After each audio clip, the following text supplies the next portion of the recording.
आइए दोस्तों, अब हम जानते हैं पाइथागोरियन ट्रिपलेट्स के बारे में, पाइथागोरियन ट्रिक के बारे में। पाइथागोरस नाम के एक मैथमेटिशियन ने इन तीनों भुजाओं के बीच लंब, आधार और कर्ण, परपेंडिकुलर, हाइपोटेन्यूस एंड बेस के बीच में एक संबंध स्थापित किया था।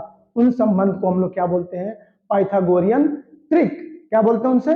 पाइथागोरियन ट्रिक बोलते हैं। और उन पाइथागोरियन ट्रिक का फार्मूला क्या होता है? 2m m square minus 1 m square plus 1। अगर मान लें कि अगर किसी भी समकोण त्रिभुज यानी कि राइट एंगल ट्रायंगल में दिया हुआ है कि 2m इक्वल 8, तो पाइथागोरियन ट्रिपलेट बताइए। तो ट्रिपलेट बताने के लिए यही फार्मूला लगाएंगे, 2m m square minus 1 m square plus 1। तो फिर 2m इक्वल 8 होगा, तो m इक्वल 8/2 होगा, तो 2 4 जा 8, यानी कि कितना हो जाएगा? m की वैल्यू 4 हो जाएगी। अब बाकी दोनों निकाल लेंगे ना ट्रिपलेट। एम स्क्वायर माइनस 1 यानी कि 4 का स्क्वायर माइनस 1, 16 में आंसर 1 कितना हो गया? 15 हो गया। फिर से वही एम स्क्वायर प्लस 1, 4 का स्क्वायर प्लस 1, 16 प्लस 1 इक्वल 17 हो जाएगा। Hence the triplets are the 8, 15 and 16। तो अब मुझे लगता है कि आपको समझ में आ गया होगा। इसके बाद से कोई भी ट्रिपलेट अगर आपको निकालना होगा तो आप इस वाले फार्मूले से डायरेक्ट कर लेंगे, ठीक है। इसके अलावा पाइथागोरस ने कुछ और भी फार्मूले दिए थे, जैसे कि इसमें होता है कि हाइपोटेनियस ऑफ स्क्वायर इक्वल होता है perpendicular of square plus base of square. Hypotenuse का स्क्वायर इक्वल परपेंडिकुलर का स्क्वायर प्लस बेस का स्क्वायर। यानी कि अगर इन तीन भुजाओं में कोई दो साइड दिया रहे तो तीसरा हम आराम से निकाल सकते हैं। जैसे मान लो परपेंडिकुलर और बेस दिया है तो हाइपोटेनियस निकाल लेंगे।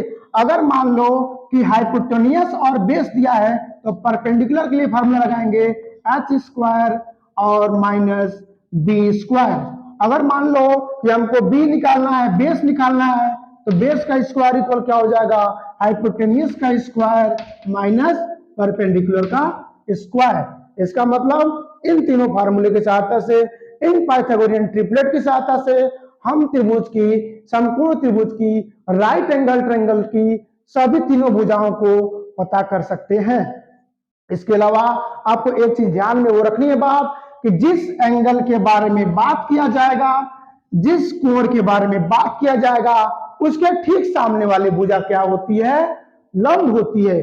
जिस कोण के बारे में बात किया जाएगा, जिस एंगल के बारे में बात किया जाएगा, मान लीजिए थीटा के बारे में बात हो रही है, देखिए इसके ठीक सामने वाले क्या होगी? परपेंडिकुलर होगी। इसके ठीक सामने वाले क्या होगी? परपेंडिकुलर होगी। और जो 90 डिग्री होता है, 90 डिग्री होता है, इसके ठीक सामने वाला जो होगा वो हाइपोटेन्यूस होगा। बच्ची तीसरी भुजा जो कोण के साथ सटी रहती है उसको क्या कहेंगे? आधार कहेंगे। इन फार्मूलों को आप याद रखेंगे तो ट्रिग्नोमेट्री का एक एक पोर्शन जो होगा बिल्कुल कॉन्सेप्ट वाइज आपका क्लियर होता जाएगा और कहीं पे भी कोई